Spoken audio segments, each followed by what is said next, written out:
నమస్తే, మీరు చూస్తున్న దేశం కోసం రైతు. చూడండి, ఈరోజు మనం వచ్చేసి అన్మాస్పల్లి గ్రామం, కడతాల్ మండలం, రంగారెడ్డి డిస్టిక్ రావడం జరిగింది. ఇక్కడ మనకు the earth centre council for green revolution ఆధ్వర్యంలో దేశీయ విత్తన ప్రదర్శన అనేది జరుగుతోంది. అందులో భాగంగానే మనకి ఇక్కడ జనార్దన్ గారు మనకు వచ్చేసి సుస్థిర వ్యవసాయ కేంద్రం వీళ్ళు ఇక్కడ మనకు దేశీయ వెరైటీ అయినటువంటి రకరకాలైనటువంటి వరి విత్తనాలు, తర్వాత మనకి కూరగాయలకు సంబంధించినటువంటి విత్తనాలు, ఇలా రకరకాలుగా వాళ్ళు ఇక్కడ స్టాల్ పెట్టడం జరిగింది. మరి పూర్తి వివరాలు సార్ని అడిగి ఈ వీడియో ద్వారా మనం తెలుసుకునే ప్రయత్నం చేద్దాం. ఓకే, నమస్తే సార్. నమస్కారం. ఓకే సార్, చెప్పండి సార్, ఎక్కడి నుంచి సార్ మీరు? అందరికీ నమస్కారం. నా పేరు జనార్దన్. నేను సుస్థిర వ్యవసాయ కేంద్రం తార్నాక ఆఫీస్ నందు ఏపీలో పనిచేస్తాను. Okay sir. ముఖ్యంగా మేము ప్రకృతి వ్యవసాయం మీద పనిచేస్తాము. దాంతోపాటు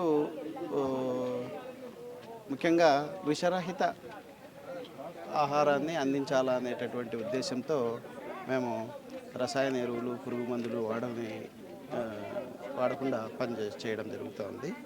దాంతోపాటుగా ఈ విత్తనాలను సీడ్ బ్యాంకులు ఏర్పాటు చేసి వాటిని కన్జర్వేషన్ చేయడం జరుగుతుంది. అదేవిధంగా పాత రకాల విత్తనాలను ఏ విత్తనాలు అయితే వాటి మెడిసినల్ వాల్యూస్ కావచ్చు, వాటి యొక్క ఉత్పత్తిని పెంచే విధంగా ప్రోత్సహించడం జరుగుతుంది రైతులతోనే ఈ విత్తనాలను గ్రామ స్థాయిలో పాత రకాల విత్తనాలను సేకరించటము, ఈ విధంగా జరిగినటువంటి సంతల్లోనూ ఇట్లాంటి విత్తనాలను సేకరించటము, వివిధ ప్రాంతాల నుంచి ఈ విధంగా సేకరించేసేసి జీవ వైవిధ్య క్షేత్రం అనేటటువంటి బయోడైవర్సిటీ కాన్సెప్ట్లో మేము ఈ విత్తనాలను వేయించడం జరుగుతుంది. అదేవిధంగా ఆ వేయించినటువంటి విత్తనాలలో ఏవి బాగా వచ్చాయి, ఏవి బాగా రాలేదు, అదేవిధంగా ఏవి ఉపయోగకరంగా ఉన్నాయి, టేస్ట్ పరంగా కావచ్చు, మెడిసినల్ పరంగా కావచ్చు, లేకపోతే పశువులకు గడ్డి పరంగా కావచ్చు, ఇట్లా రకరకాలుగా రైతులతోనే ఒక అనాలిసిస్ అనేటటువంటిది చేయడం జరుగుతుంది. ఒక డేటా కూడా దాన్ని మెయింటైన్ చేయడం జరుగుతూ ఉంది. ఆ విత్తనాలను, బాగా వచ్చిన విత్తనాలను మళ్ళీ ఎక్కువ మల్టిప్లై చేసేసేసి తీసుకెళ్ళటం జరుగుతూ ఉంది. ఏవైతే విత్తనాలు అంత ఉపయోగంలో లేవో వాటిని అక్కడ సీడ్ బ్యాంకుల్లోనే కన్జర్వేషన్ చేయడం జరుగుతూ ఉంటుంది. ఈ విధంగా మేము చాలా రకాల విత్తనాలను, అంటే వరిలో ఏమున్నాయి చెప్పండి. వరిలో దాదాపు మేము ఒక 65 రకాలు బయోడైవర్సిటీ బ్లాక్ను వేయటం జరిగింది. ఇప్పటికి కూడా లైవ్లో ఉన్నది. వరిలో రెడ్ రైస్ రకాలు ఒక 15 రకాలు ఉంటాయి. అంటే నవారంట, కుజీ పటాలియా, రక్తశాలి, కులాకర్, బహురూపి ఇక్కడ ఏర్పరిచినటువంటివి. ఇవి ఒక్కొక్కటి వాల్యూస్ ఉంటాయి. ఉదాహరణకు నవారా ఉంది, బీపీ షుగరు కంట్రోల్ చేయడానికి ఉపయోగపడుతుంది. కుజీ పటాలి ఆ హృద్రోగులకు చాలా ఉపయోగకరంగా ఉంటుంది అని వేయటం జరుగుతుంది. రక్తశాలి హిమోగ్లోబిన్ ఆడవాళ్ళలో ఇట్లంతా కూడా హిమోగ్లోబిన్ పర్సెంటేజ్ చాలా తక్కువగా ఉంటుంది. అటువంటి వాళ్ళు వాడటం వల్ల వాటి యొక్క లెవెల్స్, ఐరన్ లెవెల్స్ పెరగటం జరుగుతూ ఉంది. కులాకర్ కావచ్చు, బహురూపి కావచ్చు, పుంగారు కావచ్చు, ఇవి కులాకర్ రైస్ తింటే కన మహిళలు సుఖప్రసవం అనేటటువంటిది జరుగుతూ ఉంటుంది. అట్లా ఒక్కొక్క వెరైటీకి ఒక్కొక్క ప్రస్థానం ఉంది. ఈ సల్కానియా సజ్జ, ఇది మిల్లెట్స్లో ఈ సజ్జ దాదాపు 12 నుంచి 15 అడుగుల వరకు పెరుగుతుంది. కంకి పొడవు దాదాపు 2.5 అడుగుల వరకు కంకి పొడవు ఉంటుంది. ఇది ఫాడర్ పరంగా పశువులకు మంచి ఉపయోగము, దాంతోపాటు దిగుబడి కూడా బాగా ఉంది. అదేవిధంగా ఇట్లా ట్రెడిషనల్ వెరైటీస్ అన్నీ కూడా వేయటం జరుగుతూ ఉంది. ఈ ట్రెడిషనల్ సీడ్స్ ఇప్పుడు ఇవి చాలా వరకు, అంటే పురుగు మందులు, అడుగు మందులు ఇట్లాంటివి ఉపయోగించకుండా కూడా దిగుబడి సాధారణంగానే వస్తుంది. కానీ వీటి యొక్క వాల్యూ అనేది చాలా ఎక్కువ. ఇవి పోషకాలను అంటే ఎక్కువగా అందించాల్సిన అవసరం కూడా ఉండదు అన్నమాట. పెట్టను కూడా బాగా తట్టుకుంటాయి. అటువంటి రకాలు అన్నమాట. ఇవన్నీ కూడా బెట్టను తట్టుకుంటాయి. పెస్ట్ డిసీజ్ అనేటటువంటివి చాలా తక్కువగా ఉంటుంది. ఏ విధంగా అయినా పండిపోతాయి అన్నమాట. అట్లా సార్, ఒక డౌట్ ఏంటి సార్ అంటే చుట్టూ మనకి అన్ని పెస్టిసైడ్ తర్వాత మనకు హైబ్రిడ్ వేసిన పొలాలే ఉంటాయి ఎక్కువగా. అవును. వాటి మధ్యలో మనం వీటిని పండించుకోవడం సాధ్యమవుతుంది అంటారా? ఖచ్చితంగా. ఇప్పుడు చుట్టూ పెస్టిసైడ్స్, ఫర్టిలైజరు వేసినటువంటి పొలాల్లో అంటే అవి పెస్టిసైడ్స్ గాలి ద్వారా మాత్రం వస్తూ ఉంటుంది అది సార్. అనుకోవచ్చు. నీటి ద్వారా ఇట్లా వచ్చే ప్రమాదం ఉంటుంది. కానీ మనము ఎక్కువగా ఆరుతడి వర్షాధార పంటల్లో వేసుకోవటం జరుగుతూ ఉంటుంది. అదేవిధంగా వరి ఇట్లాంటి వాటికి వస్తే కనుక శ్రీ పద్ధతిలో కానీ లేదంటే డ్రమ్ సీడర్ కానీ వీటిని ప్రోత్సహిస్తాము. ఎక్కువగా చల్లేస్తూ ఉంటాం. ఓకే, అవును సార్. డ్రై సోయింగ్ వాటిని మేము ప్రోత్సహిస్తాము. ముఖ్యంగా జీవామృతము, పంచగవ్య, అమృత జలము ఇట్లాంటి వాటిని ఎక్కువగా ఇస్తాము. పెస్ట్ డిసీజ్ వచ్చింది అనుకోండి, ఒకవేళ డిసీజ్ వచ్చింది, ఇంగువ, మజ్జిగ, పులిసిన మజ్జిగ ఇట్లాంటి వాటిని ఉపయోగిస్తూ ఉంటాము. అదేవిధంగా కొంతవరకు బయో ఇన్పుట్స్ని కూడా మేము ప్రమోట్ చేయడం జరుగుతూ ఉంటుంది అనమాట. న్యూట్రీ గార్డెన్ ఇది గాయత్రి మహిళా రైతు సంఘం అని వేంపల్లిలో ఒక మహిళలే ఒక సంఘంగా ఏర్పడేసేసి ఒక ఎఫ్పిఓ వాళ్ళే ఈ యొక్క బయోడైవర్సిటీ బ్లాక్ను తయారు చేయడం జరిగింది. ఆ బయోడైవర్సిటీ బ్లాక్లో వచ్చినటువంటి విత్తనాలను ప్యాకింగ్ కార్డ్ నుంచి మార్కెటింగ్ వరకు కూడా వీళ్ళే అన్నీ కూడా చేయటం జరుగుతూ ఉంటుంది. వీటిని నూర్చటము, పండించటము అంతా కూడా ఆ చర్యలన్నీ కూడా వాళ్ళే తీసుకుంటారు, బాధ్యత తీసుకొని చేయడం జరుగుతూ ఉంది. దాదాపు చాలా ప్రతి ఇంటికి కూడా మా వైపు ఇక్కడ వచ్చినటువంటి విత్తనాలనే వాడతారు. అన్నీ కూడా దేశీ విత్తనాలే. అంటే సార్ ఇప్పుడు నార్మల్ వాటితో పోల్చుకుంటే కాస్ట్ ఎట్లా ఉంటుంది సార్ వీటిని మనం ఒకవేళ కొనాలన్నా కానీ? కొనుక్కున్న వాళ్ళకి కాస్ట్ పెద్ద వేరియేషన్ అనేది ఏమీ ఉండదు, నార్మల్ వాటితో పాటే ఉంటుంది. ముఖ్యంగా ఏమి అంటే మనం పండించుకొని తినగలిగితే, రైతుగా పండించుకొని తినగలిగితే చాలా మంచిది. అమ్మే స్థాయికి వస్తే ప్రొడక్షన్ ఎక్కువ ఉందనుకోండి పర్వాలేదు.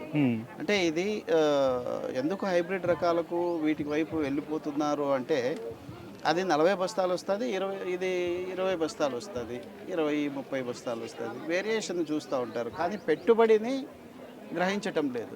ఎప్పుడే కానీ పెట్టుబడిని రాసుకొని దీనికి ఎంత పెట్టుబడి పెట్టాము, దానికి ఎంత పెట్టుబడి పెట్టాము, ఆ పద్ధతిలో ఖర్చు ఎంత అయ్యింది అనేది అంటే ఖర్చు పరంగా చూస్తే చాలా తక్కువ అయి ఉంటుంది ఇది. అది మనము క్యాల్కులేట్ చేసుకోగలిగితే ఈ రకాలను పండించడానికి చాలా వరకు ముందుకు వస్తారు.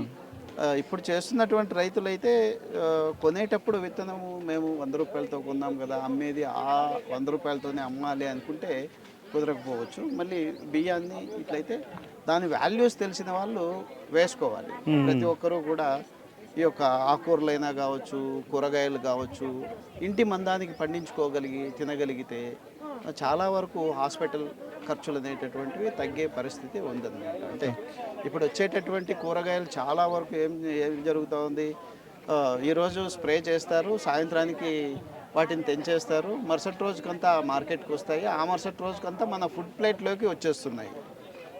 అంటే ఆ రెసిడ్యూస్ తగ్గాలి అంటే కనీసము 15 నుంచి 20 రోజుల వరకు పడుతుంది. కొన్ని ఈ తేడా అంటే ఆ 15-20 రోజులు జరిగేసరికి మన ఆహారంలోకి కలిసిపోయి ఈ విధంగా నిదానం మీద ఎఫెక్టివ్ అనేది ఏర్పరుస్తుంది అనమాట. అందుకోసమే ఇప్పుడు చాలా వరకు చూస్తున్నాము హాస్పిటల్స్ ప్రతి వీధిన వెలిసాయి.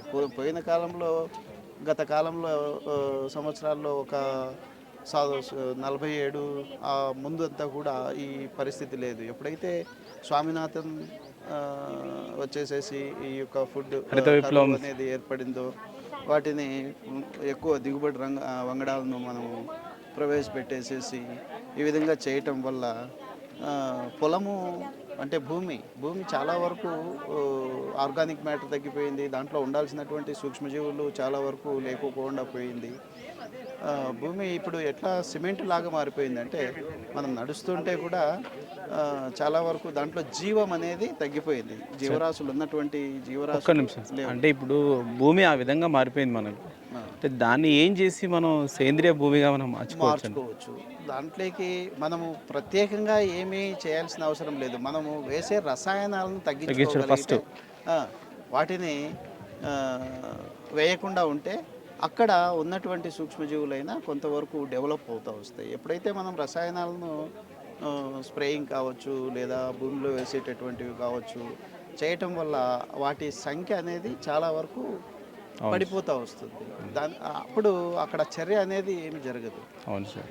ఏదైనా కుల్లాలి అంటే సూక్ష్మజీవులు కంపల్సరీ అవసరం. అవును. సూక్ష్మజీవులు ఇప్పుడు హిమాలయాల్లోకి వెళ్తాము, ఏదో 500 సంవత్సరాలు 600 సంవత్సరాల కళేబరాలు కూడా అట్లాగే ఉంటాయి. ఎందుకు అంటే అక్కడ సూక్ష్మజీవులు నివసించే స్థితి ఉండదు.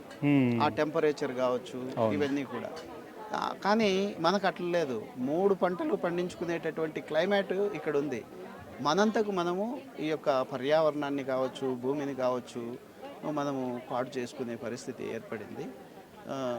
ఈ మనం ప్రత్యేకంగా కాకుండా గోమూత్రము పెండ ఎరువులు ఇట్లాంటివి ముందు నుంచి వేసేటటువంటివి వేసుకోగలిగి ఇప్పుడు అడవి నుంచి వచ్చేటటువంటి మట్టి ఎర్రమట్టి కావచ్చు నల్లమట్టి కావచ్చు అట్లాంటి వాటిలో ఈ సూక్ష్మజీవులు ఇంకా బ్రతికి ఉంటాయి.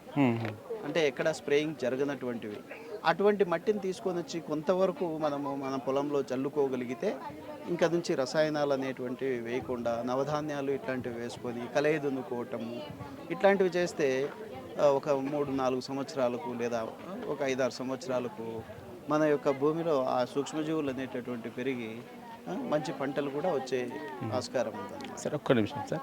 అంటే ఇప్పుడు ఈ దేశీ వెరైటీలో మనకు రైస్ ఉన్నాయి కదా సార్, ఈ బియ్యం అని వడ్లు, అంటే మనం పండించిన తర్వాత ఎంత కాలానికి మనకు అవి తినడానికి వస్తాయి? ఇవి మొదటగా ఇప్పుడు ఈ దేశీవే కాదు మిగతావి కూడా మనం పోల్చుకుంటే దరిదాపు ఒక 9 నెలల నుంచి 1 సంవత్సరం వరకు వీటి యొక్క మొలక శాతం అనేది 98% వరకు కూడా ఉంటుంది. కానీ ఇంకా తగ్గే కొద్దీ అంటే డ్యూరేషన్ పెరిగే కొద్దీ సంవత్సరం దాటింది అనుకోండి మొలక శాతం 80కి వస్తుంది. సంవత్సరం 1.5 సంవత్సరం అనుకోండి 50%కి వస్తుంది. ఆ విధంగా మొలక శాతం మనకు 80% 70% ఉండేంత వరకు మనము ఒకవేళ విత్తనంగా ఉపయోగించుకోవచ్చు. తగ్గింది అని అంటే దాన్ని మనం గ్రెయిన్గా ఫుడ్ గ్రెయిన్గా ఉపయోగించుకోవచ్చు. అసలు మన ఫుడ్ గ్రెయిన్గా అయితే మనం ఫుడ్గా వాడుకోవాలంటే బియ్యంగా వాడుకోవచ్చు. అది ఎప్పుడు మనం దాన్ని మిల్లింగ్ చేసుకోవచ్చు? మిల్లింగ్ చేసుకోవచ్చు, అంతవరకు పర్వాలేదు. 1 సంవత్సరం 9 నుంచి ఒక 12 నెలల వరకు నో ప్రాబ్లం. ఓకే.